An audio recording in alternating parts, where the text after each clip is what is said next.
त्याची आज भाजी बनवणार आहोत। भोपळा साफ करून घ्यायचा, बारीक चिरून घ्यायचा आणि स्वच्छ पाण्याने धुवून घ्यायचा। लसूण आणि मिरची बारीक पेस्ट बनवायची। भोपळा धुवून घ्यायचा। जिरी, मीठ आणि शेंगदाण्याचा कूट। लागणारे साहित्य,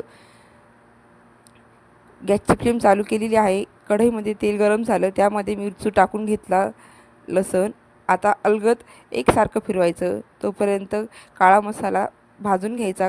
काळं तीळ आहेत ते, आणि हा भोपळा याच्या तेलात सोडलेला आहे। त्यामध्ये काळं वाटण घालून एकसारखा हा भोपळा परतून घ्यायचा आहे। भोपळ्यामध्ये अजिबात पाणी नाही घालायचं, आणि त्यामध्ये शेंगदाण्याचा कूट टाकून घ्यायचा। एकसारखं परतून घ्यायचं। सोपी रेसिपी आहे। हळद, मिरची, लसूण आणि काळा मसाला, शेंगदाण्याचं कूट आणि भोपळा आहे, काशीफळ भोपळा आहे। त्याची भाजी खूप छान लागते खायला। पाणी अजिबात नाही टाकायचं। ही भाजी आपली शिजून तयार झालेली आहे।